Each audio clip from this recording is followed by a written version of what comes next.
What is up? Welcome to the first ever podcast episode. I don't even know what the name is. I guess I'm going with more.monaee, like the YouTube channel name.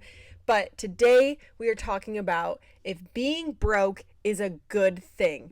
Put it in the comments right now what you think. I mean, at first glance, obviously you would say, no, being broke fucking sucks and no good comes of being broke. Which I agree with you. However, there is a but to this situation, and we're going to get into it today. I am going to talk about all of the things that I've learned from being broke, what level of brokenness is a good thing and a bad thing. I think there is like a cutoff of when it can have positives and when it starts to go into the negatives.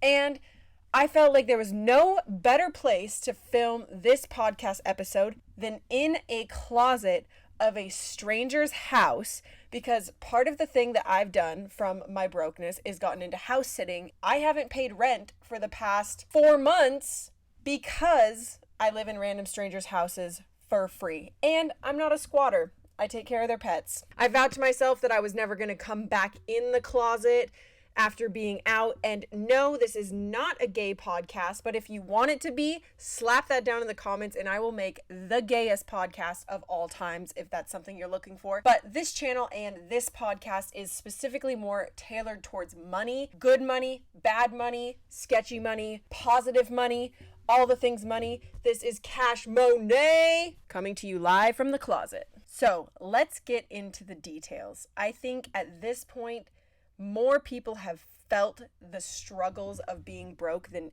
any other time in history. The numbers do not lie. It's the most amount of people living paycheck to paycheck. It's the most amount of people in debt.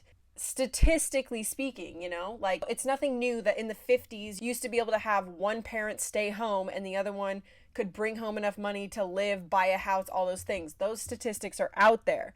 We know that. We're not dumb to the fact that money is tight these days. And yet, at the same time, there's the most amount of media showing lavish lifestyles, TV shows about being super financially stable, people fucking throwing money at shit just because they want to. So I think that the frivolous spending has increased, as well as the amount of liquid income to just be able to do whatever the fuck you want with has also decreased. So I don't know how that pans out, but I'm going to get into some of the things that I think that brokenness breeds. Let's start with the positives. We can get into the negatives later. One of the number one things that I think brokenness brings you is it forces you to think outside the box. See, I'm the type of person that I'm not going to stop having nice things. I'm not going to stop doing the things that I want to do just because of money. I will find a way to do it around the grapevine. It might not be, staying at the Four Seasons and dropping thousands of dollars a night on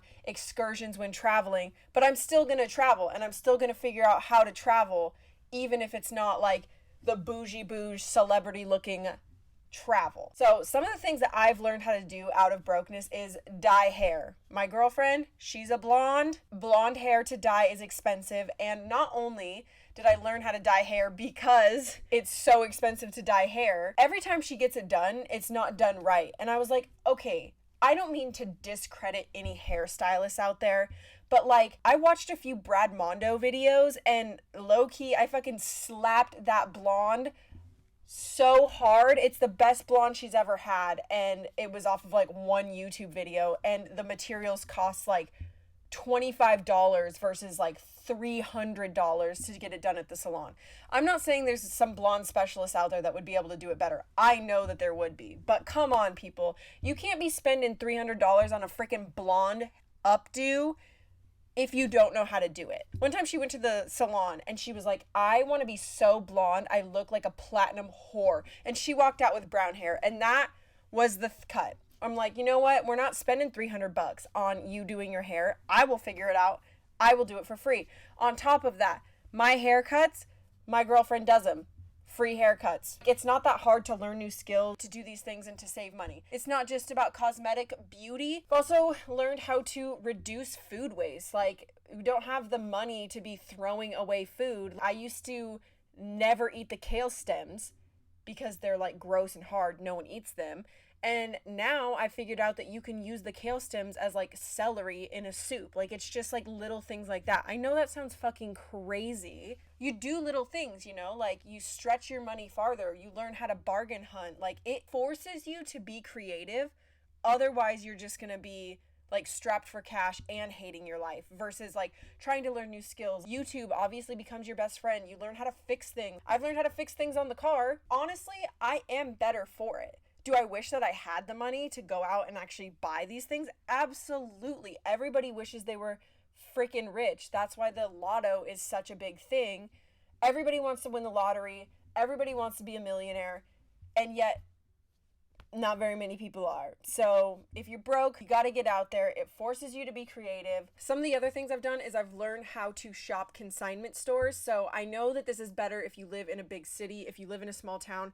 Trust me, I get it. I grew up in a small town. The first 18 years of my life was in a small town where there wasn't a lot of resources. But if you live in a big city, there is ways to do things for less. For example, there's a clothing consignment store in Seattle, the city that I primarily call home, I guess, but they have pretty decently priced clothes if you can find things that you like. And then when you sell clothes to them, they give you 50% in-store credit. The way I look at it is I will buy things that I like, wear them for however much time. In certain situations, I have brought the exact same clothes that I bought from that store back to the store, sold it back, and got 50% of what I bought it for in the first place, and then just kind of recycled. It's more of like a used clothing recycle. I've saved so much money doing that. Granted, it's consignment, so you never know what you're gonna get. You might find things that you don't like, and it's always changing, but it's a way to do it. Like, it doesn't always have to be this thing where you have to go to Nordstrom or buy the fast fashion.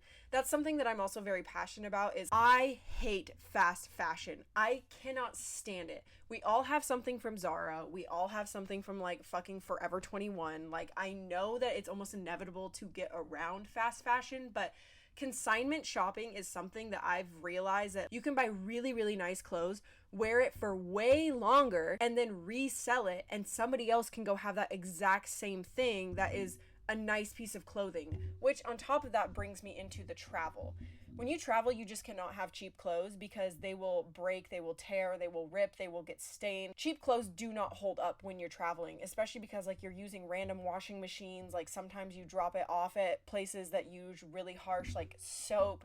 If you don't have nice clothes when you're traveling, they just won't hold up. And I mean, granted, maybe that's the thing that you want. Maybe you want to like shop it around, but I mean, everybody knows fast fashion is bad. It's something that I am very passionate about, and it's one of the biggest environmental issues out there right now. And so for me, that's like just something small that I can do that makes me feel better about myself. And I like wearing nice clothes, so that's my perspective on it. Again, living in a big city, this is a little bit easier. Small towns, you get like one option. You get Walmart, you get Safeway, maybe. But when you live in a big city, you start to find out the stores that have the best deals. I know that I can get laundry detergent for less at grocery outlet. I know that, Trader Joe's sells the cheapest produce. Which store has the best deals? And I personally like to go grocery shopping. So for me, I like to go to all the different stores. It's also kind of an activity for me. Is it the most effective?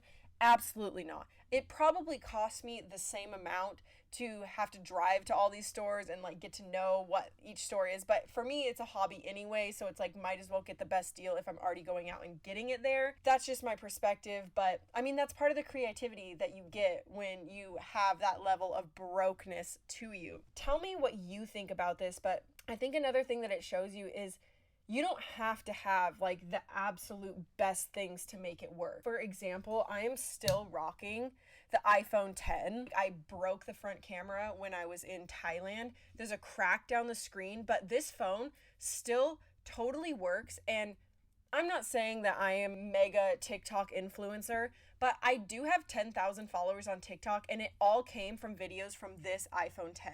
I've thought about multiple times upgrading, seeing about like getting the new phone. Like obviously it has better optics, it has better everything. It can do better in low light, but again, it goes back to the creativity thing. Like it has made me get creative. What kind of videos can I make that shine on this iPhone 10? Like I've gained 10,000 subscribers from a freaking iPhone 10. And on top of that, this phone was a hand-me-down. Somebody gave me this phone after my phone broke. They had it laying in a closet. This was already somebody's trash. I took it and I've been rocking with it. 10,000 followers on TikTok. Self-plug, go follow me on TikTok. On TikTok and Instagram, I am more.monaee. more.monaee. On YouTube, as you know, it's Cash Monaee, CashMonaee. Do not forget the 2 E's. You know, I was a little late to the party. Somebody else already had the 1 E, but it's whatever. You know, slap that E on there, make it work. Hashtag creativity. Am I right? Obviously, all the things I just talked about, I do think there's a level of brokenness that can be good. And I also think that being broke brings you a lot of compassion. It shows you that money isn't everything, but it will help you solve your problems. And that is just like a reality. Money will pay your rent. Money will pay your bills, and that will take some stress off of you. But if you don't feel good about yourself inside, like, money will never solve your problems completely. A good example of this is the other day I watched the Selena Gomez documentary. I like Selena Gomez. I'm not like a mega fan, but like I can appreciate her work that she's done, and like I think she has some banger songs. But I don't know if you've ever watched the Selena Gomez documentary, but basically the entire time is just her struggling. And I'm not shitting on her by any means. I'm really not shitting on her, but it was just a very eye-opening thing because in her documentary she talked about how she feels like she's not worthy. She feels like she doesn't really want to have this public platform, but obviously she has it, so she knows she has to use it for good. I agree with all of those things, but this bitch, who is the most followed person in the world on Instagram, like in the world, she has the most followers. Over freaking Taylor Swift, over Kim K. She has the most followers, and yet she feels like she is not worthy. Clearly she's doing fine financially, and so like what? Money's clearly not solving her problems. I mean, there still has to be purpose behind life and all these things, and I just think it was super eye-opening to see that, because at the end of the day, what's it all for if we're not happy? What's the money all for if we can't figure out how to love ourselves and how to be okay with ourselves and like look in the mirror and say that you're a sexy bitch to yourself, you know? There has to be more to the story. There has to be more to the story than just finances. And I think that when you become broke, you think that money is going to fix your problems. Oh, if I just had money, I wouldn't be sad anymore. If I just had money, I would have more friends because I would be able to go out and spend money and make new friends. Maybe all of that is true, but single-handedly, money is not going to bring you more friends. Money is not going to bring you more happiness. It'll take the edge off. It'll pay the rent. It'll pay the bills. You know, you might be able to retire your mom, but it's not going to make you feel better about yourself unless you can do that for yourself. And so this is what I mean when there's a level of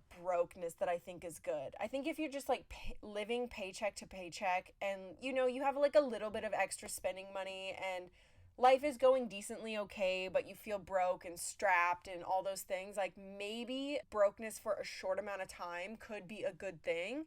But at the same time, I think it's what's it all for? Like, what's the next level? So, for example, I'm more or less choosing to be in this level of finances because I'm trying to build YouTube. I'm trying to do this podcast. There could potentially be a big reward for me for being in this state and giving myself the time. At the end of the day, that's what I'm giving myself. I'm giving myself the time, and with that comes limited finances because I'm not working at anything else in this moment. I have a few clients on the side. There's not a huge amount of steady income coming in for me. Whereas like people that, you know, maybe don't have the highest level of education and they're just stuck in a minimum wage job and there's not a lot of hope coming in the future or potential hope coming in the future to make them, you know, better off financially, I think that's when brokenness becomes a really, really bad thing, because when is the end? Is there an end? Maybe there's not an end, versus someone that's like chosen it. It's a very, very different perspective. And I think that when you start to get into fight or flight mode, when there becomes no more hope left to the brokenness, then I think that's when it becomes really toxic and your mind starts to shut down and your whole body starts to go into survival mode, and then you just can't think straight. Like, you can't be thinking about the awesome vacation that you're going on when you can barely pay your bills, or, you know, if you have children and you have dependents and all of a sudden, like, you're thinking about other people's lives that you're having to take care of that are reliant on you, then all of a sudden you're like, holy shit, when is this going to end? Do you go back to school? Is that guaranteed that that's going to get you a better, job situation? I think that hope and brokenness are so interconnected. And not just brokenness, finances in general. Like, why do some people think that they can be high income earners even though they're not yet? And some people think that they'll just be broke for the rest of their life. For me in particular, there's no guarantee that the path that I've chosen to go down.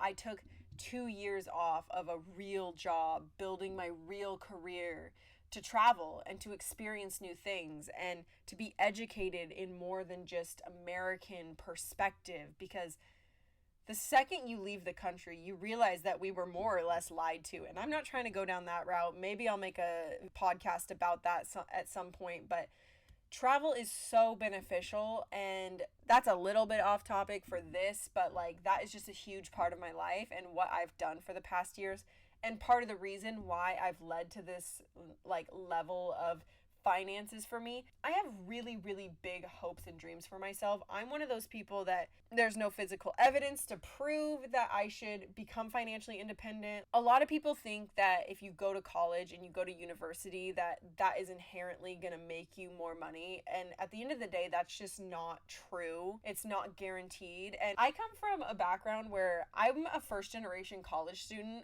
No one in my family has ever gone to college before. When I went to university, I met people that were like, my grandparents went to this school, my parents went to this school, I'm going to this school. It was like a generational thing. And I distinctively remember being like, I didn't realize that people like before our generation went to college. I mean, I knew it existed, but I thought it was like this select amount of people, because no one in my family had ever gone to college. And my dad's a farmer, like, he's done well for himself, but I come from like a very, very blue collar background. And so I think that when it comes to being broke, there's a level, but it has to be a matter of the hope behind it, what you're trying to get out of it, and how you choose to look at your own situation. And if you don't like your situation, then you have to simply change.